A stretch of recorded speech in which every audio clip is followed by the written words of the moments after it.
The tragedy hiding behind Marilyn Monroe's smile is that the world never really saw her. We saw the beauty, the glitter, the perfect image that flickered across the screen, but not the quiet ache behind her eyes. To millions, she was the dream made flesh, the symbol of everything radiant and desirable. But to herself, she was a mystery she could never quite solve.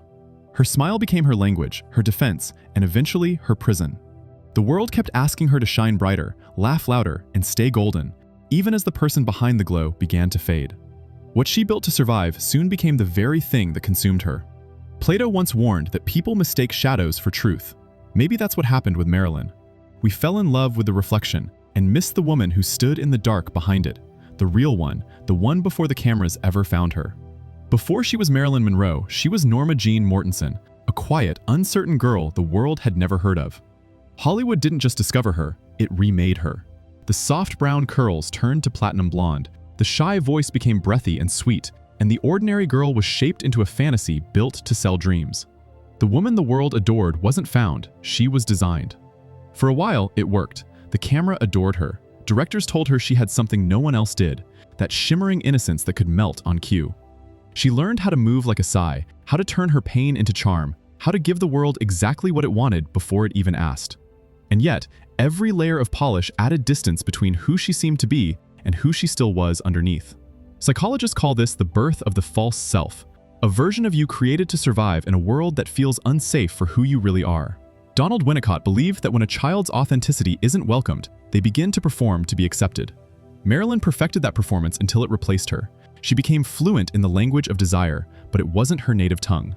Jean-Paul Sartre described this kind of existence as bad faith, when a person hides behind a role and lets it dictate every choice, pretending they have no freedom outside of it. For Marilyn, that role wasn't just on screen, it followed her home, to interviews, to parties, even to the mirror. She didn't act the part anymore, the part acted her. And as the applause grew louder, the silence inside her did too. Because somewhere between Norma Jean's truth and Marilyn Monroe's perfection, she lost sight of who she was supposed to be. But the roots of that loss reached back long before the spotlight ever touched her. Long before the lights and cameras, there was a little girl sitting alone in a series of foster homes, waiting for a mother who never came back. Norma Jean's childhood was a carousel of strangers' houses and broken promises. Her mother, Gladys, was sent to a psychiatric hospital when Norma was just 7. From that moment on, love became something unstable, something that could vanish without warning. She learned early that safety was temporary and affection conditional. When a child grows up never knowing if they'll be held or left behind, they start searching for ways to make love stay. Norma's way was to become what others wanted her to be. If she smiled just right, stayed quiet enough, looked grateful, maybe she wouldn't be sent away again. What began as survival soon hardened into habit, a pattern that followed her into adulthood. The adoration she received as Marilyn wasn't vanity. It was a continuation of that childhood plea. Please, don't leave me.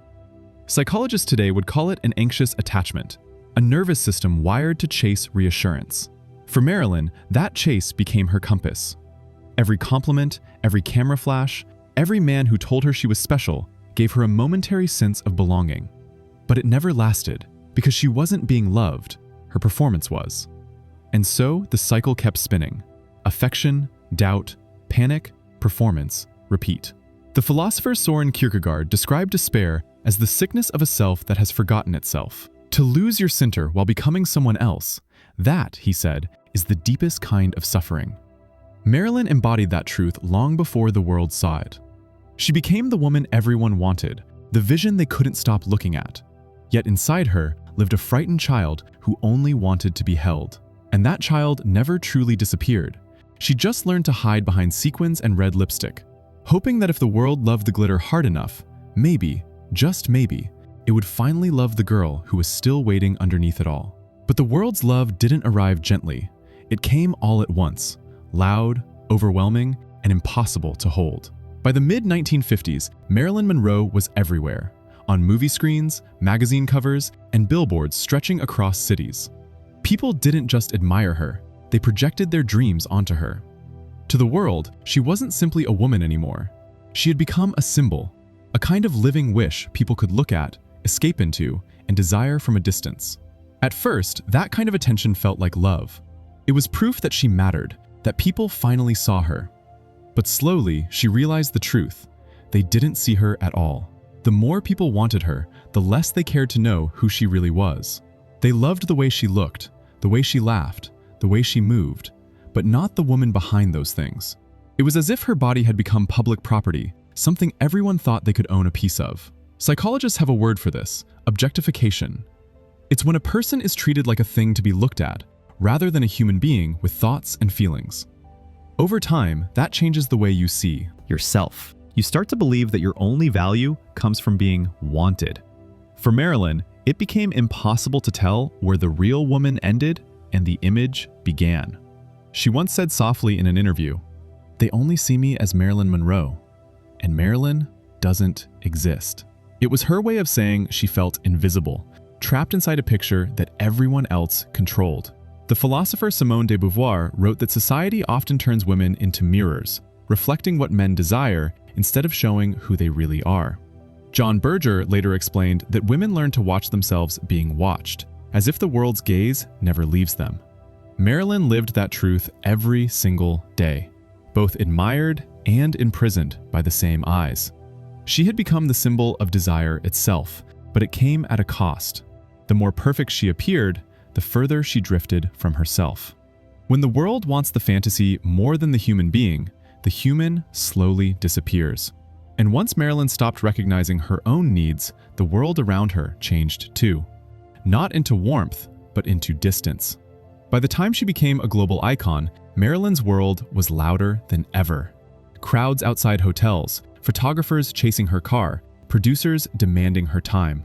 But all that noise didn't fill the emptiness she carried. The more people surrounded her, the more distant real connection felt. She often said she felt invisible even in a room full of people. Friends talked about the star they knew, the glowing skin, the unforgettable smile, but few took the time to see the gentle, worried woman behind the expression. She could make millions laugh on screen, but when the cameras shut off, the silence returned. Applause filled her ears, but not her heart. Fame gave her admirers, not understanding. Attention, not belonging. Psychologists call this the paradox of fame, being known by everyone, yet truly known by no one. The face becomes familiar, but the soul becomes hidden. Every conversation is filtered through expectation. Be charming, be sweet, be Marilyn. That pressure leaves no room for honesty, and without honesty, connection collapses. When you can't show who you are, you can't be loved for it. Philosopher Martin Heidegger described this feeling as living among the they, being surrounded by people, yet detached from genuine being with others. Erich Fromm wrote something similar. To have admiration is not the same as to be loved. Marilyn lived both truths. She had everything the world promised would bring joy, fame, beauty, money, but she still lacked the one thing her heart kept searching for: someone who could see Norma Jean. She longed for simple moments of being understood, a conversation without performance, a gaze that wasn't analyzing her, a presence that didn't need her to sparkle. But most people saw only what they needed her to be. Surrounded wasn't the same as seen. And maybe that was the saddest. Part of her stardom, millions of eyes watched her, yet almost none ever met the person behind the gaze. And in the quiet moments, when those eyes finally disappeared, the truth she'd been avoiding had nowhere left to hide. When the world finally went quiet, something even heavier began to rise inside her. Without the noise of crowds and cameras, Marilyn was left alone with thoughts she had spent years outrunning. Nights became the hardest. Sleep slipped away from her, and the stillness made every worry feel louder. To cope, she turned to pills. One to lift her up, another to calm her down, and more to help her feel normal in between. They didn't fix anything. They only blurred the edges so she could keep going. She lived between two selves, the bright, effortless woman the world adored, and the frightened girl who still didn't feel worthy of love. The space between those two versions stretched wider with each new movie, each photoshoot, each forced smile. On set, she was a symbol of confidence. Alone, she felt like she was falling apart. Psychologists call this a divided self, when the life you show the world no longer matches the life you feel inside. Keeping up the performance creates a quiet, constant war. Marilyn's public life demanded perfection, but her private self wanted only rest. It's a kind of exhaustion that sleep can't cure. Carl Jung might have called this her shadow. the parts of herself she avoided because they scared her. Jung believed that ignoring the shadow only gives it more power. Marilyn tried to bury her sadness beneath work, beauty, and charm, but the ignored pain only grew louder. "I'm trying to find myself," she once said. "Sometimes that's not easy."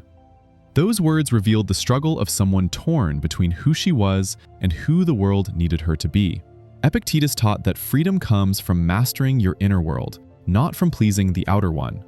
But Marilyn had been trained her whole life to please, not to pause. She didn't know how to choose herself. Nietzsche's call to become who you are was a path she wanted to follow. But how do you become yourself when the world rewards the version of you that feels least true? And the world that applauded her on screen was the same world that quietly used her behind the scenes. Hollywood didn't just admire Marilyn, it depended on her. To the studios, she wasn't a woman chasing a dream. She was a guarantee, a face that sold tickets, a name that filled theaters, a presence that turned ordinary films into gold.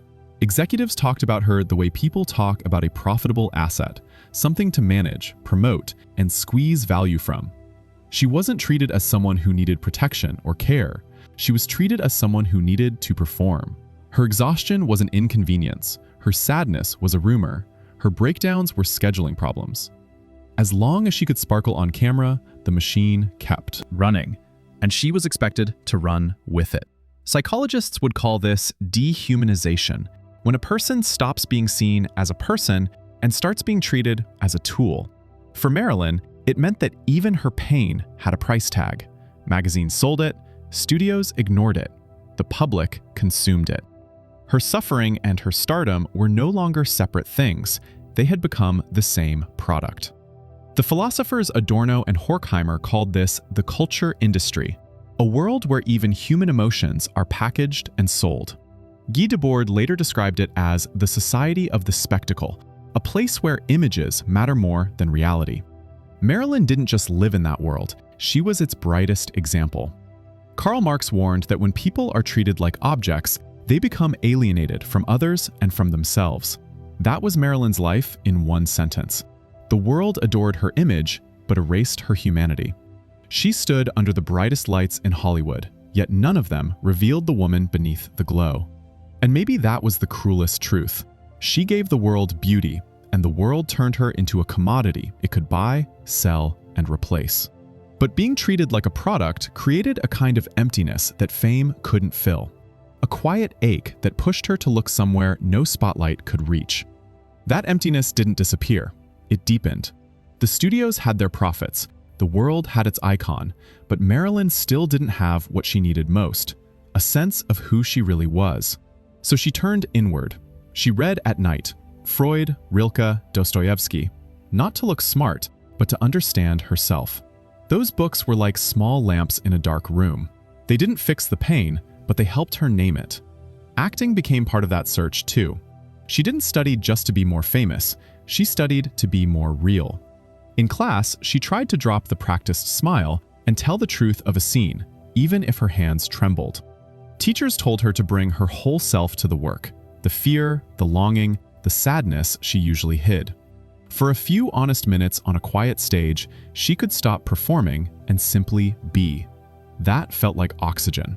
Psychology would call this a move toward self-actualization, the need to grow, to become who you truly are beyond applause.